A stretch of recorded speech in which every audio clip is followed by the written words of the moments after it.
writing down some questions as you talk. Yeah, so basically, I mean, you hit the nail right on the head. We need to start looking at salt intake as how we look at water intake. No one would ever be like, you know what, you should only consume 2 cups of water because drinking more is going to increase your blood pressure by 1%. People would literally look at you and think you're crazy. Right. And so literally the exact same thing is happening with salt intake. Your body controls your salt intake. There's something called the salt thermostat, and it is not just in animals, it's literally happens in humans as well. And when you don't get enough salt, the problem with that is the way that your body tells you to go search and seek out more salt when you're deficient in it is by hyperactivating the reward system in the brain. And unfortunately, sugar can hijack that when you're on a low salt diet, and so can drugs of abuse. And so literally studies in animals show if you make an animal deficient in salt, you significantly increase the risk of becoming addicted to things like cocaine, Adderall, and potentially even sugar. Yeah, and somebody just asked that question, and I was going to get back to salt and addiction. When you're on a low salt diet, you're actually, without doubt, at increased risk of developing other addictions, because that's why the animals walk miles and miles to get to a salt lick, is because they have to have salt. It's not optional.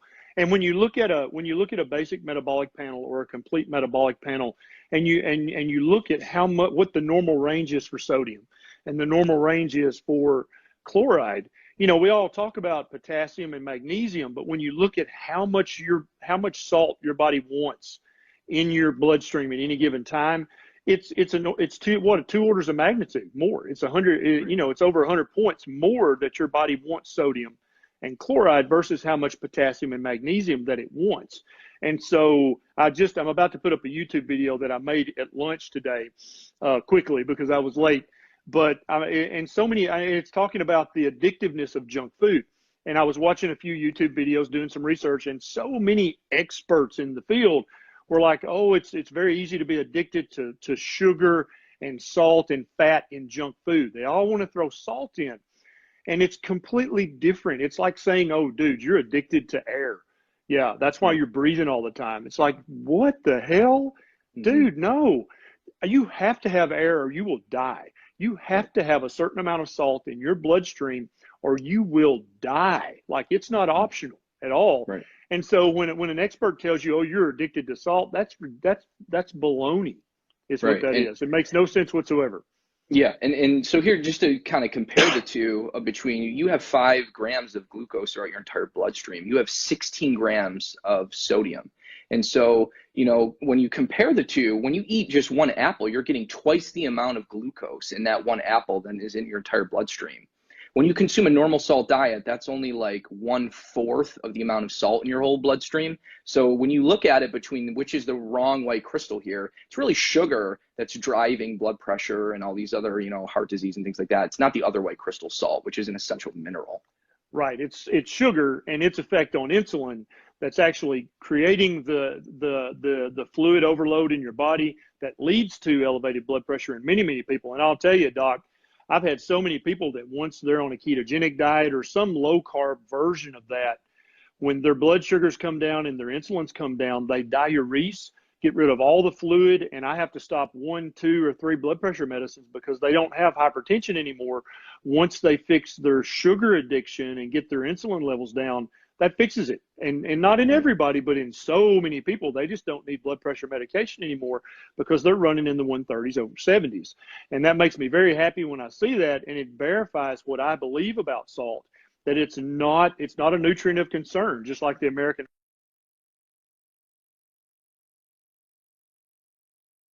Stop worrying about salt and eating too much. So let's talk about amounts. How much salt should we get for optimal health versus what the American Heart Association says? Yeah, so it's going to be different in everybody, just like with how much water you need per day. Literally, you need to be listening to your salt thermostat and your salt cravings more than anything. That's honestly probably the best advice I can give. And so in the book, I kind of cover what all these factors that are depleting us now of salt throughout our life. You know, caffeine and coffee intake is much more of a waster of salt than water. We lose about a half a teaspoon of salt just consuming 4 cups of coffee. Exercise causes us to obviously lose salt through sweat. ketogenic diets and low carb diets, we diurese and we lose all this salt. And so people who are exercising, you're going to be losing anywhere from a half of a teaspoon to a full teaspoon of salt per hour of exercise. So, I mean, I have dosing tables in the SaltFix of how much people should be pre-dosing prior to a workout based on, you know, the ambient temperature. So it really depends on your whole lifestyle factors and disease states, but listen to your salt cravings because that's going to tell you how much you're going to need in a day. Absolutely. If you're thirsty, you should drink. If you're hypoxic, you should breathe. And if you're craving salt, you should give into that craving. Don't fight that. That's your body telling you, hey, I need this essential mineral. I need these elements in order to function properly. And so craving salt is not the same thing as craving sugar. It's not the same thing as craving processed foods. It's completely different, okay? It's good to crave salt. That means you get to eat salt at your liberty. It's bad to crave cocaine because that means you've got an addiction and need to go to rehab. Those are two completely different things. The addiction with a drug of abuse is the same as the addiction people have to processed foods and sugars. They literally light up the same parts of the brain and they tweak the same neurotransmitters. Your body can hijack that system if you're low in salt and make you crave it and make you go on a search for it. You'll literally be walking miles to lick a salt lick if you don't have enough salt. You'll literally turn into a zombie looking for salt because you'll die without it. And that's why. You're not going to die if you never eat another gram of sugar. You're not going to die if you never smoke crack again, but you will die if you don't have salt in your body. And so that's one craving you should give into. Yep. You know, what's interesting too is when you don't get enough salt, everyone loves magnesium, which I'm a huge fan. I've published a lot on, and potassium. Everybody understands the importance of those two minerals. But what a key piece of the puzzle that a lot of people are missing is that salt literally controls your magnesium status. And because it does that, it controls your potassium and your calcium status. And what I mean by that is if you aren't getting enough salt, your body will start pulling sodium from the bone to maintain a normal level, and it will also strip magnesium and calcium from the bone at the same time. And what that actually ends up doing is the spikes in magnesium and calcium from your low salt diet tricks your body into thinking you have too much magnesium and calcium, and you stop absorbing it well, and you start kicking more out. The second thing that happens is to conserve sodium, your body starts sweating out more magnesium and more calcium. And the third thing is aldosterone rises, and that hormone kicks out more magnesium in the urine. So literally the worst thing you can do for your magnesium status is to not get enough salt. I really want people to understand that.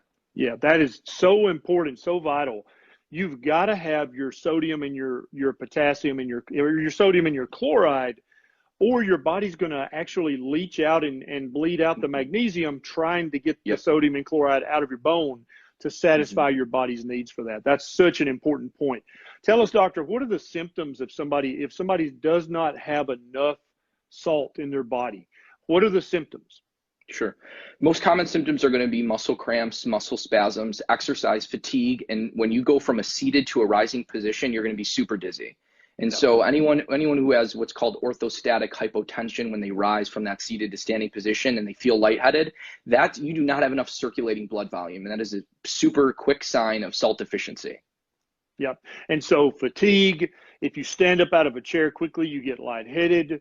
Those are classic signs of low fluid status or low volume, which leads directly back to low sodium and low chloride, because your body uses salt. That's one of the many things that salt is used for in the body, is to regulate fluid balance. And if you don't have enough salt, then you're going to have an improperly regulated fluid balance, which could lead to a low fluid balance. And then you're going to be lightheaded, because that's going to make you effectively hypotensive or have low blood pressure, even though you might not.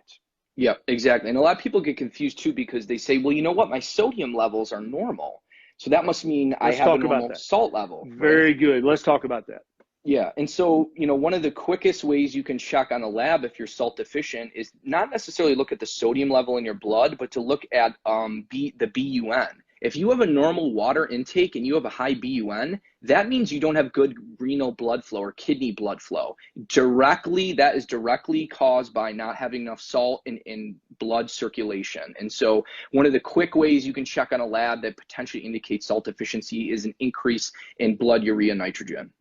And what about the BUN to creatinine ratio? Does it give you the same picture, or is that more just a fluid status lab?